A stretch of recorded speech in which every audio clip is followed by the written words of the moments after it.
Carson Student Athlete Center in the Schaefer Sports Hall of Fame. It's time for Sun Devil Extra. Braden Bell joined alongside ASU AD Graham Rossini, who is back from his European trip. There's not a European tan because it was miserably cold, but here you are now back in the Valley. How was that trip, Graham? Good trip, busy trip.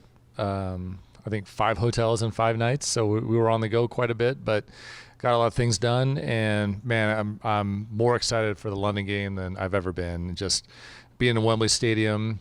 We'll share a couple of videos we took last week, but it's the home of the English national team, so you could tell like there's a tremendous amount of pageantry there. The history of that building, both from a sport and entertainment standpoint, just the concert history that's been there. Bruce Springsteen, Taylor Swift, Freddie Mercury and Queen, pretty incredible just to sense the significant events that have gone through that. And they're tracking very much on what American college football means to be in the national stadium. So a lot of excitement. London's obviously a beautiful city. I know a lot of our fans are excited to get out there, but time well spent and more excited for September than ever. We talked a lot about your trip to Germany and the Adidas partnership, so I did want to start off talking about that Union Jack Classic. Again, that'll be September 19th at Wembley, as Graham just said, against Kansas. In terms of some of the things you saw specifically about college football, because like you said, the history of the stadium is remarkable. I would say one of the more famous stadiums of any sport of any country in the entire world. Right. But for them to host college football, that obviously is a first for Wembley and for London, I believe, in general. So what were some of those things you saw their planning was coming to play?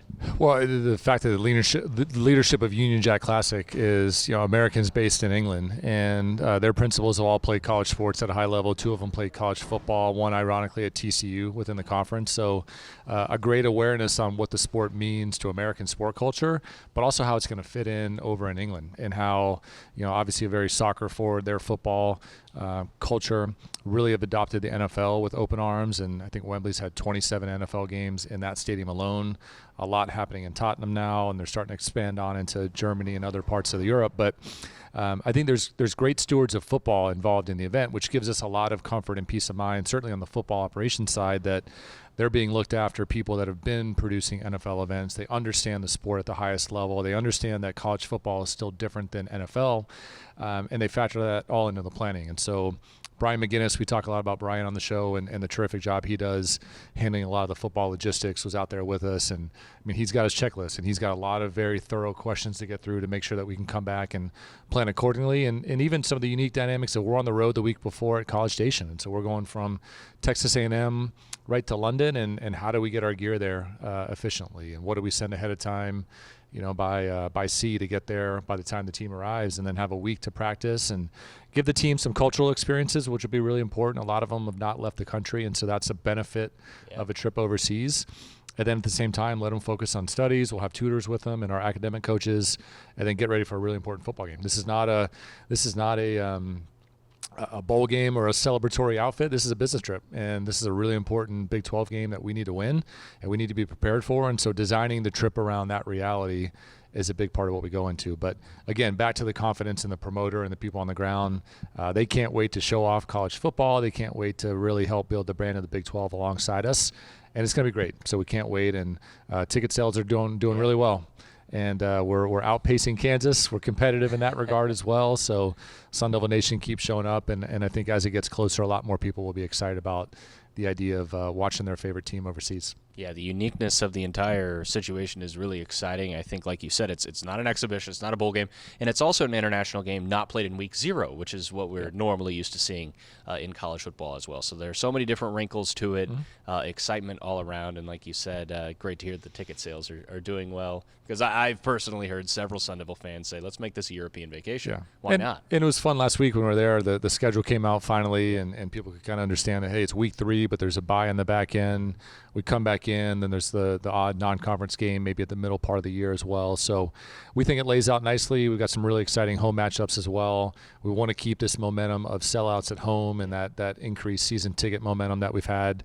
Again, those are really important resources that we're reinvesting into our football program, really helping us build the momentum behind Coach Dillingham and his coaching staff and players. So a lot of excitement, even in a football off season, a lot of excitement still around our top sport.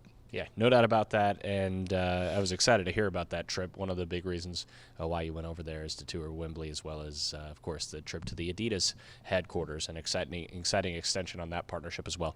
Speaking of exciting, and this is going to be another fun event for the second straight year, the Alumni and Celebrity Softball game coming up this weekend. That'll be Sunday at 10 a.m.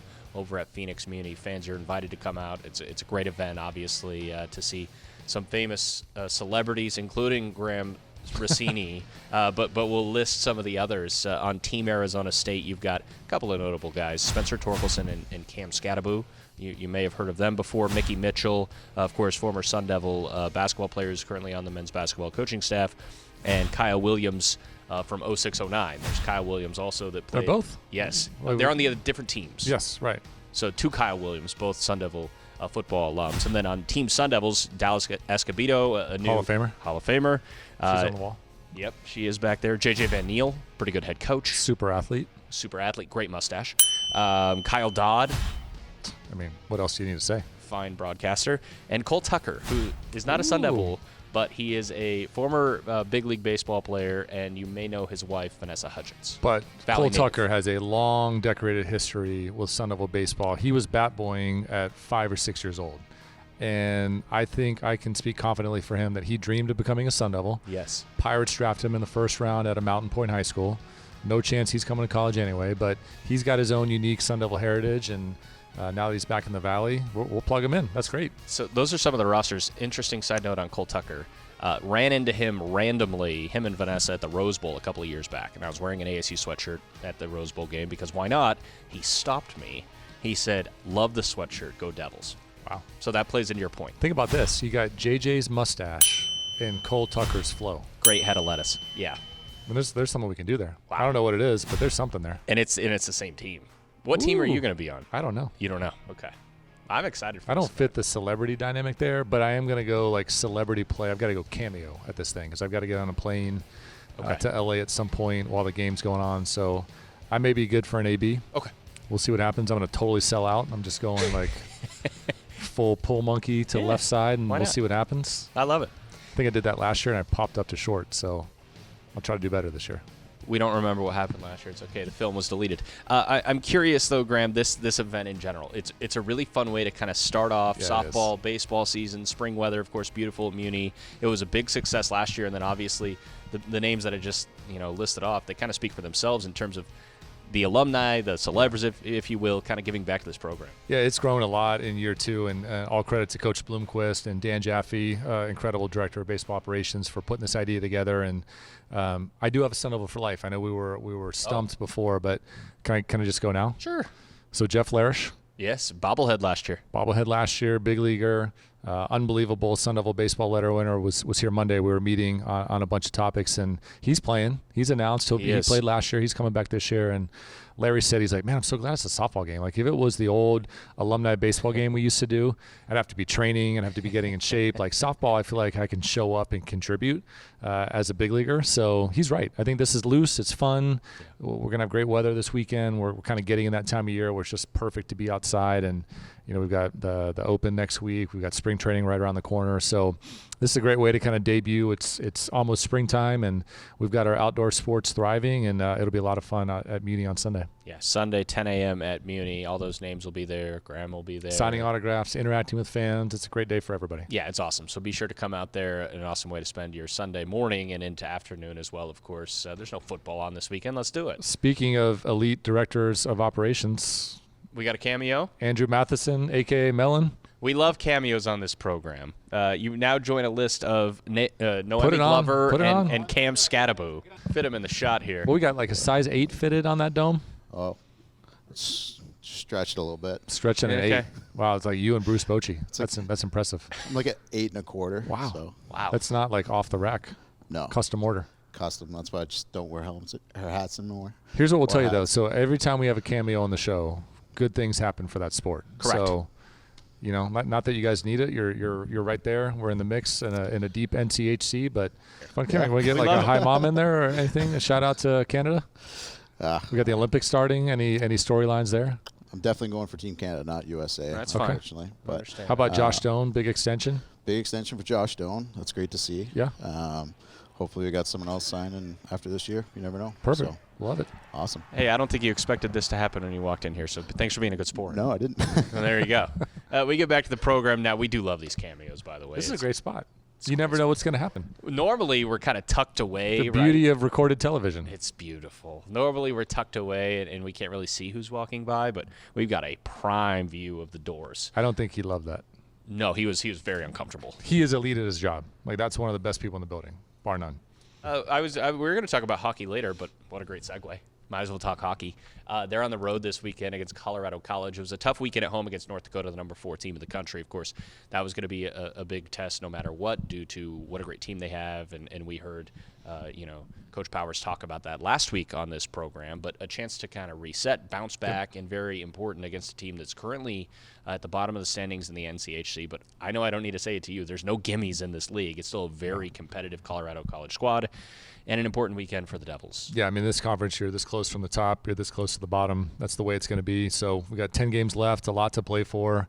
At this point, you're playing for the chance to have home playoff hockey in that conference tournament. The new format where the championship is at home as well is even more incentive to get in that upper end of the conference standing, so you can kind of control your own destiny with home hockey at Mullet. We've seen the benefit of that in so many of our sports. Go to volleyball hosting the regional this year, what hockey did last year before they advanced to the Frozen Face-Off in St. Paul. So a lot to play for. And, again, young team. It took them a little bit to gel. They started gelling, then they got hit with the injury bug. And so it's just a matter of overcoming adversity, finding a way. This coaching staff is resilient and they're focused. And so another great test this weekend, and excited to see what they do. Yeah, Friday at 7, Saturday at 6 will be the weekend schedule for Sun Devil hockey. Of course, you can always catch that action here on the Sun Devil Radio Network. We'll now switch it back over to basketball, where the women's basketball team plays a big game. We're recording here on a Wednesday afternoon. They play tonight, so this will be released after the game ends. But good luck to them against Arizona, of course, in the first rivalry matchup of the Nice Molly gold Miller. shirt. Yes, thank you. The Molly Miller era will be against Arizona on Wednesday night, and then they will be back at home against K-State Sunday, 2 o'clock. Yep. So a matinee tip-off. In theory, you could go straight from the softball game over to DFA. You could do that. Fans can do that. That's a great way to spend a Sunday. I would say so. Obviously, a tough weekend for the women's basketball team on the road. A couple of games that they easily could have won both. Yep. West Virginia ranked team in Cincinnati on the road, but a chance to bounce back this week on their home floor. Yeah, I mean, it's heartbreaker against Cincinnati, just the way that the game ended. Final seconds, you kind of control your own destiny, and then they score with 2 seconds left and not enough time on the clock to go convert it at that point. And yeah, I mean, that's a team that has not lost back-to-back games at all. Coach Miller has not done it in many years, but talked to her a lot this week, and I know that they've had a very spirited, focused week of practice. They all understand, even though, most people in that program are new to ASU, they fully understand the significance of a rivalry game, and, not only the rivalry game, but also like where we are and still in a really strong spot in the Big 12 with 10 games or so left to play, and 6 of 10 are at home. And it's a great way to start tonight against U of A to kind of control your own destiny going into the conference tournament the same way we just talked about for hockey. And they'll be ready. This is a resilient team. It's nice. I think they had a stretch of 8 of 11 or so on the road, and now 6 of 10 to finish at home. That's really what you want, to be playing your best basketball going into tournament time, and excited to see what they're doing. We're expecting a really big crowd tonight. The student energy is going to be terrific. Maybe you have a chance to put some B-roll on the show when we're packaging this up. But a big week for them with U of A Wednesday night, K-State this weekend, and really kind of getting back on the right side of that momentum down the final few weeks. Yeah, the way the pendulum swings, you get that home turn on the back half of the schedule. I think most people would take that to try to play a home-heavy schedule down the line. You mentioned so many new players in this program, of course. Amai Williams and last year Poa were both on in the huddle with Molly Miller. They were talking about the rivalry, and of course, yeah, they're fully locked in to what this rivalry means. And so good luck to them as we're speaking it into existence. Of course, hopefully as you're watching this, you're like, why are you talking? They won, but yep. Whatever, we'll see. No doubt. One game that will not have happened by the time we release this, it'll be the men's basketball game. They have a big home game. Big one. Yep. Saturday at noon against number 1 Arizona. Of course, the second time these two teams have faced. The Devils had a really good showing in Tucson, played them down to the final minute against the Wildcats, and now a chance to get U of A back at home. Of course, it's going to be a challenge, but it's one of those games that you never know what's going to happen. Yeah, and coming off a heartbreaker in Orlando last night, really unfortunate how that game ended. And I give a lot of credit to Central Florida. I mean, they turned it on that final 5 minutes. It was, up by 12, feeling good. I took the trash cans out, came back in, and the game was tied. I don't think I was slow taking the trash out, but that happened in a hurry and just a gut-wrenching way to end that game. And there's no doubt that coaching staff, that program's playing for a lot right now. No need to beat around the bush. There's a lot at stake for everybody involved in Sun Devil basketball as we go down the stretch run. And so, the Cincinnati game was encouraging. They really played tough on the back end of the previous game against West Virginia. But U of A is a great chance to really change that narrative. And the arena is going to be rocking. Desert Financial will be sold out. It'll be spirited. We know that much. It'll be a very festive atmosphere in there. And you could argue that one of the best games they played all year was the game down in Tucson. And we're not subscribing to moral victories or silver linings, but the way that they played, the focus that went into that game, the way that they handled adversity and the moments that it happened really told you a lot about what this team is capable of when they're clicking. And it's a chance to do it at home. And it's a chance to be the first team that takes down the number one team in America. And maybe a lot of people aren't giving us credit that we can pull it off. But wouldn't that be something if these guys rise to the moment and get that done here in front of the home fan that, we want to give our fans something to be excited about at home. And, maybe that's the moment that sparks this team down the stretch run and changes the entire trajectory. But it's going to be a great test. It's going to be a lot of fun. I'm really eager to see how they compete and get into the action Saturday at noon. I love it. Yep. Day tip-off, which is always exciting as well. Of course, the Devils have knocked off a number one team in the country at the FA before. Happened back in December of 2018 against Kansas. That's right. When the Devils beat Kansas 2 years in a row. If you remember that, it was number one Kansas knocked off that day. So good luck to the men's basketball team, of course, there. We have a very busy show today, and we're going to dish it off now to men's tennis. You're going to hear from Shout out to OSAD. Yes. Okay. Just great academic coaches. Hey, right there. Yeah, okay. I I was mid-sentence. I kind of got distracted, but you're right. I love those guys. They're great guys. Tremendous. And they do great work. Skip, Anthony, John Owen. Yeah, terrific. We've got all the cameos coming in today. We also have Matt Hill, the head coach of men's tennis, coming in as well. He'll be joining us in the next segment. We'll be back with Graham a little later on to wrap things up on Sun Devil Extra. Back here on Sun Devil Extra, and as you just heard talking with Graham Rossini, the Olympic sports success around Arizona State has been really, really impressive through all seasons of athletics so far. One of the programs turning heads already this year, the men's tennis program, and are now joined by head coach Matt Hill, joining us on the program for the second time. So he's a returner to the show. How are you, Coach? Good, really good. Thanks for having me back. No problem. I got to start with this. In researching for this, it's almost been a decade since you've been here. June of 2016 is when you were hired. Yeah. That seemed wild to me looking at that this morning. Yeah. Has it set into you that you've been a Sun Devil for that long? You just said that, and I'm thinking 10 years. It goes quick, But I got to say, this start to the year has been one to remember. An 8-0 start, obviously a really big win against San Diego. You've qualified for the ITA's Indoor National Championships as well, so a really, really great start to the year. What's impressed you most about that? Yeah, just the way these new guys that we're learning about function on the court. They've been super impressive to see in pressure moments. Their poise and composure has been really impressive to see. San Diego is a very tough place to play on the road. Both the court speed is very slow, and the coaches just do a great job there with the environment, having the players and the fans create a really tough environment. And I thought our guys managed it really, really well. So yeah, it's been really, really fun to see. You mentioned those new guys coming in, 6 transfers. It's essentially a new roster from last season. We'll talk to Jelani in the next segment, of course. He's one of the impact transfers coming over from South Carolina. But when attacking in the portal and bringing in so many new guys and then seeing the returns, early on at least, be so promising, what did you try to identify in that portal cycle? Yeah, I mean, it was tricky, right? Like, it's a totally different style of recruiting, especially for us. We're pretty methodical about how we go about our recruiting process. And I was talking to my coaching staff right before the portal, actually, and I said, this is like speed dating. I mean, it's so fast. People are getting offers in the first phone call, and we would never do that before.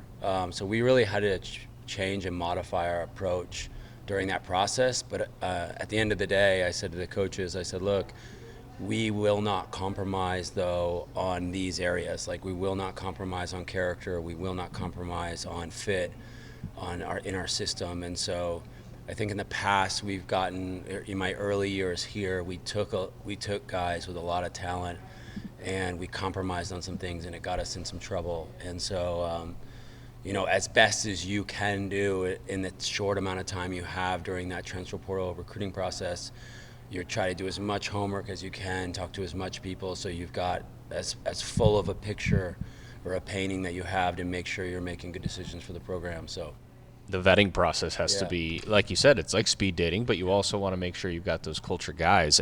I can't imagine the stress in that portal window. It's got to be wild. Yeah, it was wild. It was just so many moving parts in such a short amount of time. We were really strategic about bringing in the visits where they overlapped each other, because these guys weren't competing for the same spot. They were essentially would-be teammates if they said yes. And so we were overlapping the visits on a day-to-day basis so they would meet each other and get a feel for each other. So they weren't just meeting guys on the team, but they were meeting potential teammates. I think that was really helpful for us, for a couple of the guys. And yeah, we just have great relationships around the country. You mentioned Jelani. I'm super, super close with the South Carolina head coach. Josh is by far one of the best coaches in the country, in my opinion. And just getting to talk to Josh, honestly, candidly, he's not holding any cards back. He's being blunt with me on what's going on.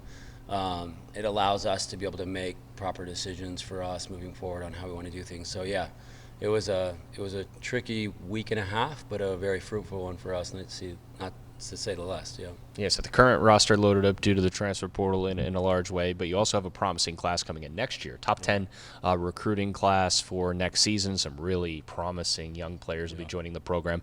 I'm curious, obviously, something's working well in terms of recruiting. What's kind of that vision you're selling within your program? Because whatever you're saying, it's clearly working. Yeah, I mean, look, this is an unbelievable place, right? When you get people on campus, it is difficult and to not want to be here, right? So we put a high emphasis on trying to get guys to campus because our closure rate once we get them here is pretty high, right? But yeah, I mean, the differentiators for us, obviously the things that ASU provides from an athletic, academic standpoint, the flexibility. A lot of universities don't have the breadth of flexibility that we were able to offer as a university. And then on top of that, our program, we have guys like Murphy Cassone and Max McKinnon doing really well on the pro tour. They give us a lot of credibility out there with the younger class that, hey, we want to be professionals in this sport. This program is producing professionals, and so that I think helps as well. And then, yeah, this group has just been super, super close. And they have desires to win at a collegiate level as well. I think you get a lot of programs nowadays that they lean either too heavy on the pro or too heavy only on the college, and you miss out on some recruits. And we're trying to walk that balance as well as possible, where we're doing both at a really high level. We want to win, of course, at a collegiate level and a national conference level, but then we also want guys having success on the tour and reaching their dreams that they've had ever since they were a kid, It's that balance, right? As a coach, you've got to look out for the future as well as not only the present, and that's got to be a difficult thing to do sometimes, but clearly you're navigating that well. We mentioned the ITA Indoor National Championships, so you'll be going back after that win against USD for the first time in a couple of years. Yeah. For people that maybe aren't totally, synced into the college tennis world, talk about the significance of that and how your program can kind of carry that forward as well. It's super significant. It's like the national championships at the end of the year, the team national championships. Everybody plays. So to make it to the Sweet 16 early in the season, you're doing something right. It also is a huge factor in the rankings as the season builds, because when you go to national indoors with the other 15 top teams in the country, if you lose first round, you still are guaranteed 3 matches in total.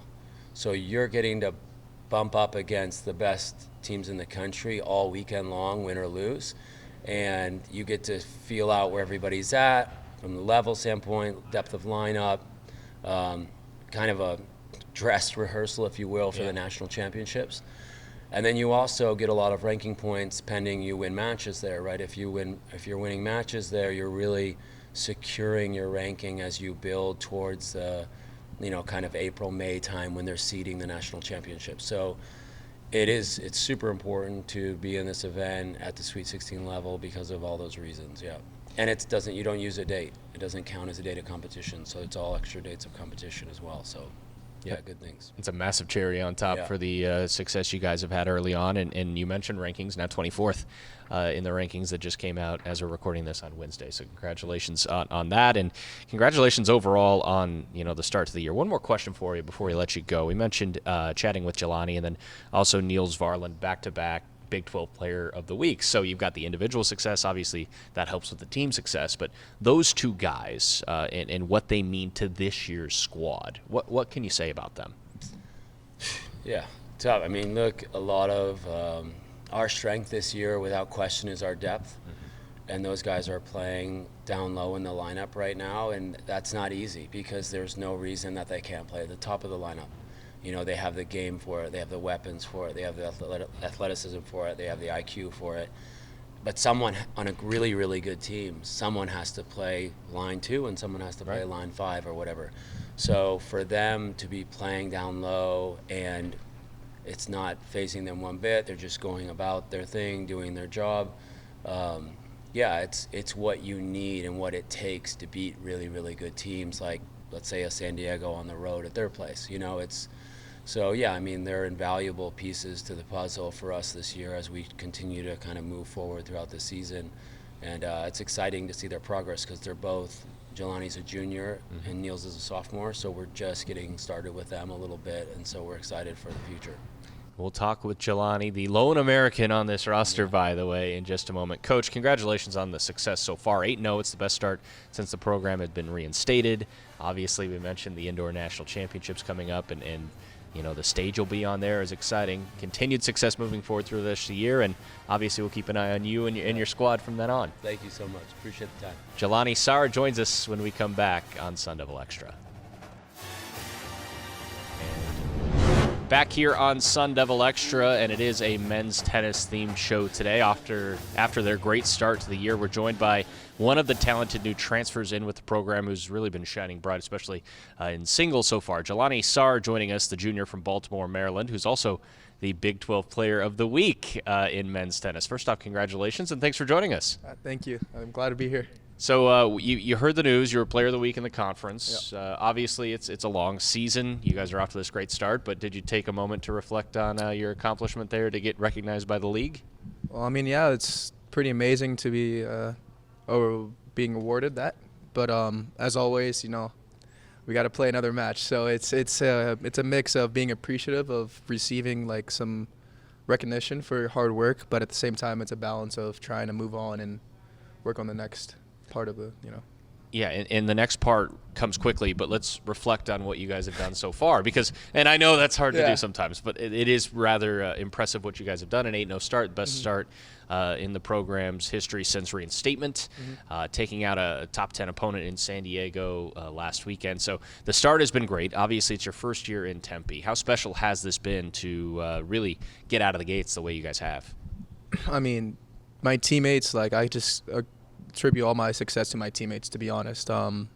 Just the bond, the culture that we have is truly something special. Everyone works hard, comes to practice early, does their extra warm-up, extra reps, and just seeing how hard they work motivates me to keep working hard and keep on the path of, doing the right things.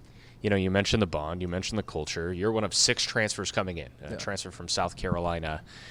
I'm curious because I think from an outsider's perspective, we look at the transfer portal now. We always wonder what's the culture going to be like? What's the camaraderie going to be like? You add in the layer of you're the only American on the roster, so it's an international roster as well.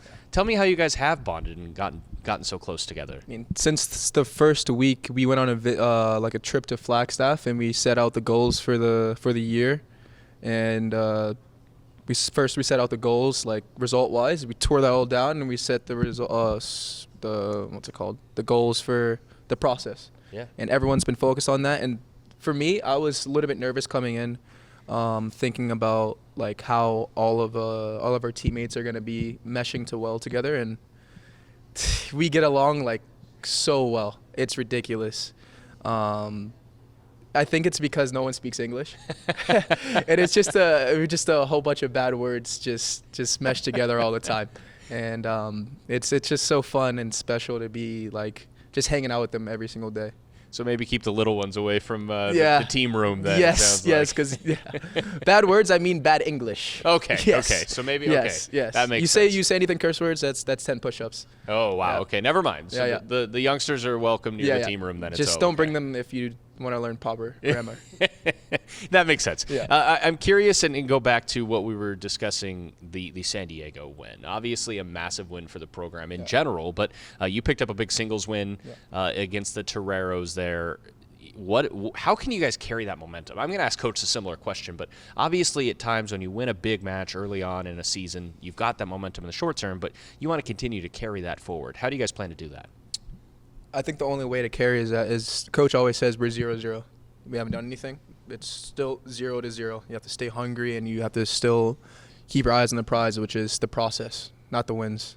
So I think it's a matter of keeping perspective on what the big picture is, which is getting better and hopefully playing tennis after college. So these are small wins in a big scheme, but it's just a matter of perspective. You know, your single success so far, 6 wins in terms of single success, and that's really impressive this early on in the season as well. You know, I'm curious, as an American playing in college, who are some of the guys that you really looked up to, or gals, either way, that you looked up to growing up in terms of your tennis journey? I mean, professional-wise, I mean, there's so many people to look up to. I mean, Rafa, Alcaraz, Sinner, Federer, just their demeanor and how hard they compete. But for me, who I really looked up to were my old South Carolina teammates, Connor Thompson and Toby Samuel and James Story. They were just so professional, and they still stick with me, like today. How they just went about their life and always were so humble through all their accomplishments, and I attribute a lot of my success to them, even if they don't know now. I still try to act in a way that they try to act, you know. Jelani, I'm curious, you know, you had such an impactful upbringing, if you will, by the older guys when you were at South Carolina. Now that you're an upperclassman at a new school, do you kind of try to take on that same leadership role? I think the best way to take a leadership role is to do the right things, and everyone's a leader on your team. It can't be a coach-led team. It has to be a player-led team. Leadership is something that's obviously contagious. Yeah. And with so many new guys in the room, you guys having this success early on, it is rather We don't really impressive. have any freshmen, so everyone's pretty much the same age and same maturity level, I'd say. I've got another question for you regarding Coach Hill. We just talked to him in the last segment. Obviously, he said the right things to get you here to ASU. What was kind of that process like when you were in the portal, and what appealed to you about Arizona State? The city, for one. I mean, the city is so nice. So many things to do. The weather was a bit crazy at first in the summer, but now it's like perfect during the day. Practice is like amazing.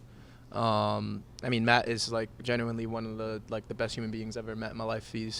Every time I've come to him with a problem, I always leave the office feeling 10 times better than when I came in. I feel calm and have a clear mindset of what I'm trying to do next. So, yeah. Jelani, you're off to a fantastic start this year. Your entire team is. So I wish you team success, individual success moving forward, and hopefully many more wins to come. Thank you. We'll be right back to close things out with Graham Rossini on Sun Devil Extra. Back here on Sun Devil Extra, rejoined by ASU AD Graham Rossini. I'm Braden Bell, and Graham, great stuff about the men's tennis program. Obviously, you see the window right behind us. It's the best start since the program was reinstated. They're 8-0. That's awesome. And obviously, the Olympic sports success for this athletic department is always something that's there. Yep. We've talked so much about the golf programs. You talk about swim and dive, now tennis. Water polo's off to a really good start. It's really cool to see maybe some of those sports that we don't talk about as much, that they get their credit, and obviously they really succeed down here at ASU. Yeah, I mean, what a start, right? And I think March 15th last year was how long it took to get to 8 wins. We're 8 wins 2 weeks in. getting a chance to participate in the ITA Indoor National Championship coming up. I mean, incredible.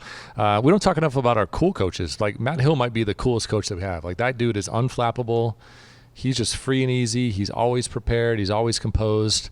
Arguably one of our cooler head coaches. I love them all, but like he's a cool character, right? Yeah, he exhibited cool. He also had the sunglasses on top of the hat. So tennis. Yeah, no, it was so tennis. It was awesome, though. I was a big fan of it. We talk Olympic sports, and another Olympic sport that had a big win last week was gymnastics. It was that celebration weekend against BYU, also the Big 12 home opener. The Cougars were ranked, and the Sun Devils pick them off over at DFA. So that's a really big win for the gymnastics program. Now they get a chance to get back into the fire and take on the defending champion, a perennial powerhouse in Utah, on the road this weekend. But certainly going back to the BYU match, that was a really big stepping stone for this Sun Devil gymnastics squad. Yeah, I mean, you like the start that they're having. Not only the wins out the gate, but the wins against ranked teams. And we talked last week about Kentucky, the big win on the road against Kentucky, who was ranked, and then coming back. We previewed the 50th anniversary last week. Shout out to Maggie Germain and Andre, who are Sun Devils for life. And then they go and perform that way in front of the alumni crowd against a great opponent. So really excited. A lot of roster turnover in that program as well. A lot of incredible momentum out the gate. And yeah, this is the right scenario that you want to face Utah, right? This is a team that's starting to get that confidence. They've got momentum. They've taken down some ranked programs, and so they will not be intimidated going up against the number one program in the country. Yeah, no doubt about that. And a big shout out as well to Big 12 Gymnast of the Week, Kimberly Smith, the best meet of her career against BYU. Yep. She'll try to build off that this weekend as well. Other sports that have been going on and certainly having success, we mentioned water polo. They were on the show a couple of weeks ago, and they're off to a 5-0 start, including a win over Michigan. So congratulations to the water polo squad. They next head to San Diego for a tournament over the weekend, so good luck to them down in beautiful San Diego. And then a couple more. Women's tennis, they have a free event on Saturday, 1 o'clock. They'll host USD over at the tennis facility. Perfect. And then wrestling, they'll be at Cornell on Saturday. So very busy sports schedule, and we're getting ready for baseball and softball to start as well. So everything rounding into form spring sports-wise. Yeah, and like you mentioned, I mean, tennis right after basketball, fun thing to pick off and look at. Water polo is a great live sport to watch. It's incredible athleticism. We've talked about that before, and so we're just kind of in that fun time of year where I don't know the total number, but maybe we'll get to a point here when baseball and softball are up and running, track not that far behind them, where it feels like almost 17 or 18 of our 26 sports are competing at some point through end of March, and then we get into championship season. But what a great time to be a Sun Devil fan. There's a lot of good things to come and see and enjoy, and a lot of free sports that are easy to take your family to and really get some exposure around. And we're in the best time of year, no doubt. So, Graham, good luck this weekend. I know you said you're off to L.A. and also making a cameo at the celebrity softball game. I hope you really give us a deep shot. Pull side. Pull side, dip and rip. Yep, go ahead. I don't even know who's pitching, but I'm giving the scouting report away like I'm selling out. Open the front side. We're selling out for that left field foul pole. I'm going low and away if I'm pitching to Graham. That's what I'm going to do. I'll roll over to second. Yep, sounds about right. Big thank you to men's tennis for joining us on the program. Do some push-ups at home plate. Joining the program today, a couple of cameos. We had a fun show today. We always have fun on this show. 2 cameos. First time we've had 2 cameos, right? Yeah. Probably? Yeah. So good luck. There we go. Something good's about to happen. Many good things are about to happen. That's right. If you come on the show, good things happen to you. All right. We'll talk to you again next week. Sun Devil Extra will be back. We'll get in the heat of softball season next week as they'll get fired away. Yep, should be a lot of fun. We'll talk to you next week.